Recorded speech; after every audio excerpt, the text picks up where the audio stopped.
मुंबई में चोल को खाली करवाने के लिए पराग कोठारी और गौतम अचानक चोल में पहुंच जाते हैं। उनका कॉन्ट्रैक्ट फाइनल होते ही दोनों बिना समय गंवाए पूरी मशीनरी के साथ वहां आ धमकते हैं। चोल के लोगों को इसका अंदाजा भी नहीं होता कि जिस जगह पर वे बरसों से रह रहे हैं उसे कुछ ही घंटों में उजाड़ दिया जाएगा।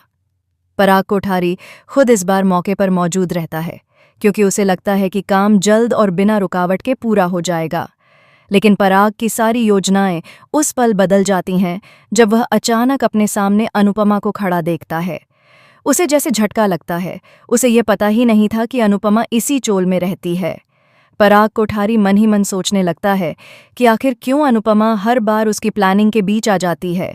वह अनुपमा को समझाने की कोशिश करता है कि वह चोल के लोगों को उनकी नई बिल्डिंग में हिस्सा देंगे और उनके लिए अच्छे घर भी बनवाएंगे। लेकिन अनुपमा उसकी एक भी बात पर भरोसा नहीं करती। उसे अच्छी तरह समझ आता है कि यह सब सिर्फ मीठे वादे हैं जो कभी पूरे नहीं किए जाएंगे। अनुपमा चोल के लोगों को साफ कह देती है कि अगर उन्हें यहाँ रहना है तो उन्हें अपनी आवाज़ उठानी ही होगी। वह खुद बुलडोज़र के बिल्कुल सामने खड़ी होकर पराग और गौतम को चुनौती देती है कि वह चोल को इस तरह खाली नहीं करने देंगी। अनुपमा बताती है कि इस चोल पर सिर्फ उसका ही नहीं बल्कि जैसी और अनुपमा तीनों का हक है, क्योंकि अब उनका अपना घर भी यही है।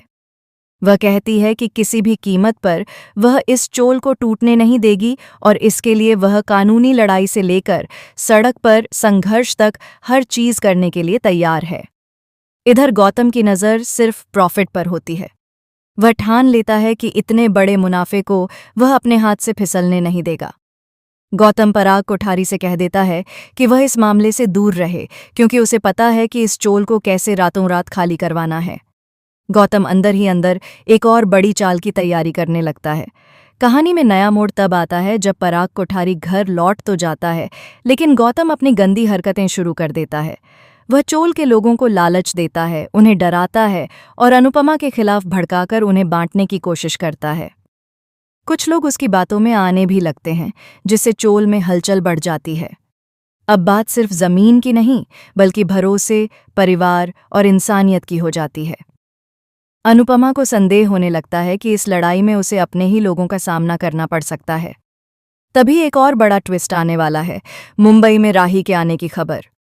राही अनुपमा का साथ देने के लिए तैयार है और गौतम के खिलाफ खुलकर खड़ी होने वाली है। यह देखकर पराग कोठारी भी असमंजस में आ जाता है। क्या वह सिर्फ बिजनेस के लिए गौतम की हर बात मानेगा या उसे समझ आएगा कि इंसानियत और रिश्ते हर मुनाफे से बड़े होते हैं? अब चोल में एक ही परिवार के लोग एक दूसरे के खिलाफ खड़े होने वाले हैं और यह जंग सिर्फ जमीन की नहीं बल्कि अस्तित्व की होगी।